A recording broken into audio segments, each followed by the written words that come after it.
Assalamualaikum warahmatullahi wabarakatuh.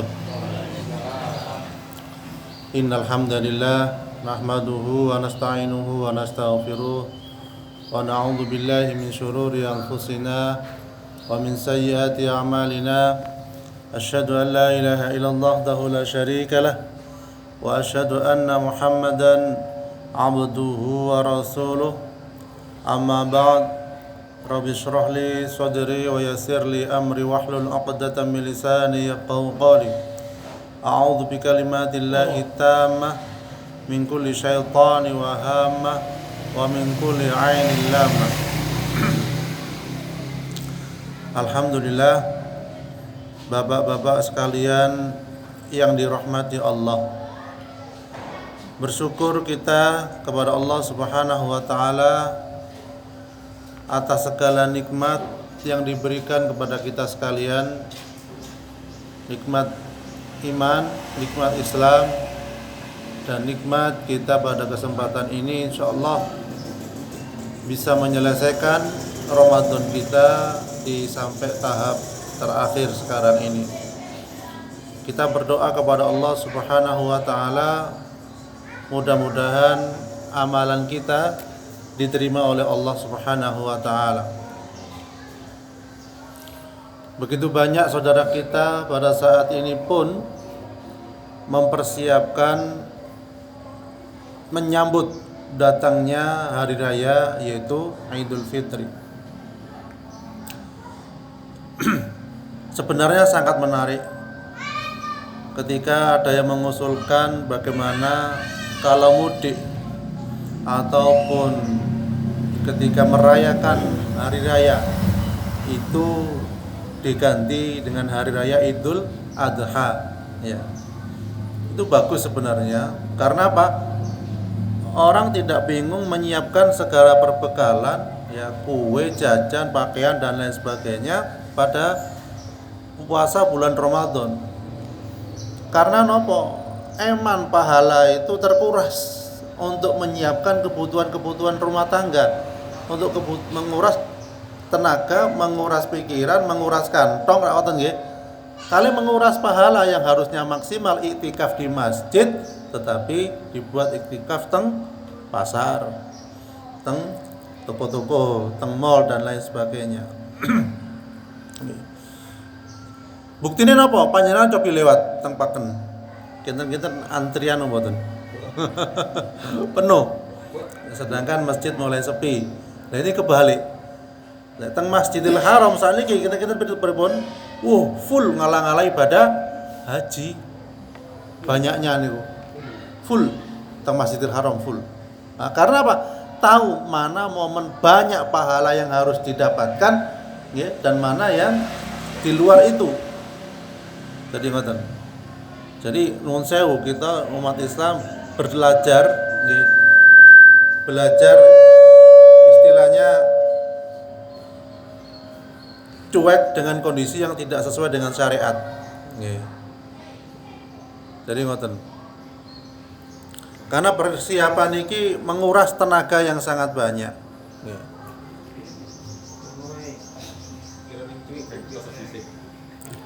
Tes ya. Baik bapak-bapak sekalian dirahmati Allah. Itu sekilas tentang kisah atau cerita yang bisa kita lakukan, ya, dalam rangka nopo? Dalam rangka kita niki memaksimalkan ibadah di bulan apa? Ramadan. Karena kalau nggak dimaksimalkan, ya, eman karena datanya setahun sekali. Setahun sekali banyak digunakan untuk ini dan itu. Ya, jadi ya memang setan dibelenggu. Ya, tapi nafsune dhewe ini ada sing mboten saged direm kesetanan nek ngoten nggih. Nah, jadi monggo kita sekalian introspeksi diri nggih. Mulai saat ini kita niku berusaha untuk memperbaiki. Ini karek madune kan, 10 hari terakhir ini karek madune. Nggih, memang disunahkan itu itikaf berada di masjid, ya. Karena kita banyak kebutuhan macam-macam, ya, yang lain, ya, sehingga kita banyak kesibukan yang lain. Nah, dimaklumilah. Bapak-bapak sekalian dirahmati Allah, ada beberapa sunnah yang bisa kita lakukan menjelang atau ketika kita sebelum sholat Idul Fitri. Apa yang bisa kita lakukan? Yang pertama, kita mandi. Jelas mandi ya seluruh tubuh lah disunahkan begitu. Kemudian setelah mandi, yang kedua adalah memakai parfum. Disunahkan bagi yang mau melakukan sholat id untuk memakai parfum dan wewangian. Niki khusus kangge laki-laki. Lo terus punya istri atau anak perempuan kita, terus mari mandi kan wangi nggih. Terus pakai parfum semproti kabeh. Jenengan larang. Jangan pakai wewangian ketika seorang perempuan keluar dari rumah. Gitu saja. Jadi tidak boleh memakai wangian perempuan ketika keluar rumah, karena hukumnya bisa haram. Seperti itu. Kecuali wangian hanya untuk di dalam tubuhnya saja supaya nggak kecut teman-teman. Nutupi bau, bukan menyerbakan bau, enggak, tapi menutupi bau dalam badan saja. Jadi ngoten. Jadi disunahkan bagi laki-laki saja. Nah, niku. Kemudian selanjutnya adalah yang ketiga, sebelumnya wangi-wangian yang disunahkan oleh Nabi kita Muhammad SAW, apa jenisnya? Ada yang bernama kasturi. Nggih. Nah, niku disunahkan insyaallah. Kasturi, kemudian nomale gaharu. Nah, ini pun juga bisa disunahkan oleh Nabi kita. Ya, gaharu ambune banyak gerak. Nek kasturi lebih lembut. Jadi ketika kita pilih minyak wangi, ya dimakan yang dua itu. Nek mboten wonten nggih sak wontene pun. Konon kasturi itu pun juga salah satu sarana juga untuk kasturi gaharu, ya dibenci oleh golongan setan, golongan jin. Ya, setan dari golongan jin. Bukan berarti pakai wangi-wangian tok terus jine metu, ndak. Ini diiringi dengan ibadah kita yang lain. Kemudian yang ketiga adalah berpakaian terbaik. Nabi Rasulullah itu punya dua pakaian atau jubah yang dikenakan pada hari raya dan hari Jumat. Jadi wonten hadise dari Jabir radhiyallahu anhu bahwa Nabi Muhammad SAW memiliki jubah yang dikenakan pada saat dua hari raya dan hari Jumat. Jadi hari Jumat itu sejatosipun adalah hari raya umat Islam. Tapi memang yang sering kita lakukan dalam artian dibesarkan adalah hari raya apa? Idul Fitri kali Idul Adha. Jadi hadis riwayat Baihaqi. Terus selanjutnya sunnah sebelum Idul Fitri yang bisa kita lakukan adalah makan sebelum sholat Idul Fitri. Jadi monggo, yang disunahkan apa makan apa? Kurma, bisa makan kurma. Ya. Wonten hadise dari Anas bin Malik radhiyallahu anhu berkata, Rasulullah tidak berangkat pada Idul Fitri hingga beliau memakan beberapa kurma. Panjenengan pun sedaya sedaya nggih kurma nggih? Oh, alhamdulillah. Yang belum niki mangke dibeto. Jadi saya terakhir telasaken pun bagi-bagi rata mangke nggih. Nggih, tambah malih. Rezekine panjenengan niki datang ke masjid Istiqomah masyaallah. Nggih. Nah, makan kurma ternyata ada sunnahnya. Nggih. Pripun? Nah, misalnya kita masukkan kurma, mboten saged praktek kula dereng wayahe. Niki gambaran mawon. Kurma kita makan, bijinya ditaruh di punggung kiri. Nah ngeten. Bukan dicekel ngeten, tapi di punggung. Kalau contohnya kali kapsul mawon. Nah, misalnya niki kurma nggih.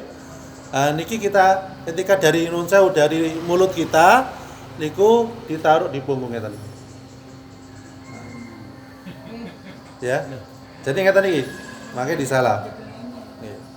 Hikmahnya kada. Soalnya damel anu kan mangke damel salaman macam-macam nggih. Jadi sunahnya memang ditaruh begini. Ya, dua jari niki. Nggih. Jadi ngoten.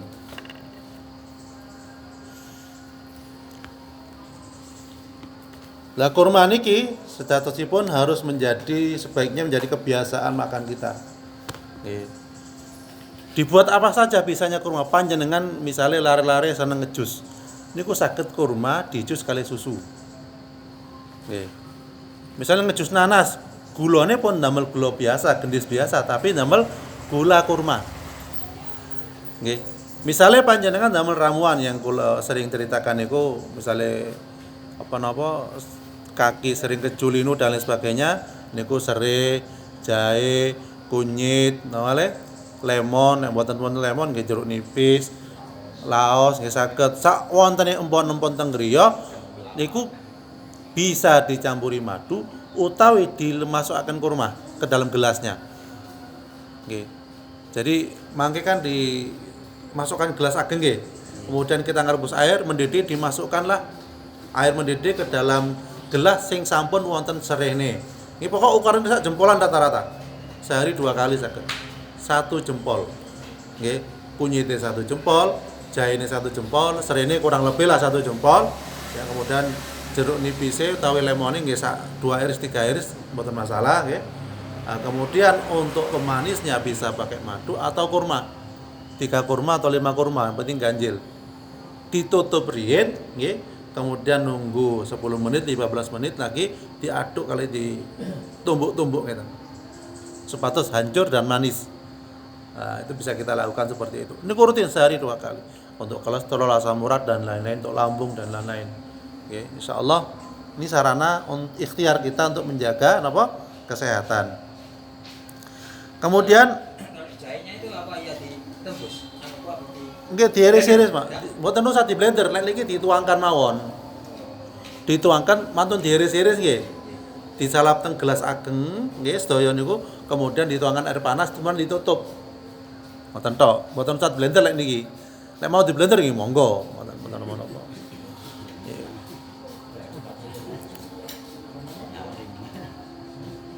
Kan kadang tiang blender kan kadang wonten sing omes kadang mboten omes nggih. Mboten sempat katakanlah. Lah niku cara yang cepet insyaallah.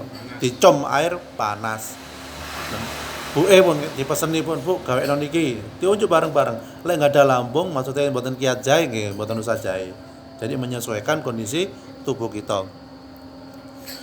Kemudian yang selanjutnya adalah yang kelima, sunnah menjelang Idul Fitri itu ketika mau sholat kita dianjurkan bertakbir. Ya. Dulu orang-orang bertakbir di hari raya ketika mereka keluar dari rumah-rumah mereka sehingga sampai ke tempat sholat, sampai imam keluar maka mereka pun diam. Jadi ketika imam keluar jadi diam. Ya Allahu Akbar, Allahu Akbar, Allahu Akbar. Ya, imam keluar diam. Ya, dan memang imam itu ketika datang tidak harus di awal. Ketika mungkin berapa menit mau mulai dia baru hadir. Niku disunahkan begitu. Agar apa? Agar makmum tahu inilah imamnya. Jadi ngoten, niku sunahnya begitu memang. Oke. Jadi imam datanya terakhir, tapi bukan terakhir nemen. Maksudnya menjelang katakanlah 5 menit, 10 menit mau sholat dia datang. Nah, itu aturannya sunahnya begitu. Panjenengan tahu lek teng Mekah kan ngoten nggih, rata-rata nggih. Dikawal. Nek kula mboten usah dikawal minjing. Tapi ambak. Napa? Lah nggih bisa. Kemudian selanjutnya niki jam pinten ya? Kan 20 nggih. Kurang 5 menitan kan nggih. Kasihan. Jadi dianjurkan untuk takbir. Misalnya panjenengan berangkat ya dari jalan raya ke sini Allahu Akbar, Allahu Akbar. Niku dianjurkan begitu. Jadi takbir niku sanes di masjid saja. Ketika kita berangkat mau sholat Id kita dianjurkan apa? Takbir. Kali keluarga kali anak istri takbir. Oke. Niku sunnahnya begitu. Tapi tang kita kan mboten umum. Takbir mlaku dhewe kaya wong gendeng lah. Ngoten. Karena mboten umum, mboten semerap, tapi sunnahnya memang begitu. Ya ngoten. Kemudian selanjutnya adalah yang keenam, niku beda jalan pergi dan pulang. Nah. Keliling. Udah lewat ngriko, mulai ngriko, mangke diwalik. Nggih. Jadi beda jalan pergi dan pulang. Nggih. Disunahkan mengambil rute yang berbeda antara berangkat dan pulang. Ya. Nabi niku rutenya sering berbeda antara rute pergi dan pulang. Jadi itu merupakan salah satu sunnah Nabi. Jadi sanes aturan piyambak. Jadi Pak Kejikuanan lewat ngriko nggih jenengan. Maksudnya kan ngriko kan saged nggih. Nah, sekecot. Rute yang berbeda. Nggih. Yang dekat Haji Ismail ngriki. Muterin. Terus boleh nih ngriki. Lat pekan, Pak. Lewat pekan.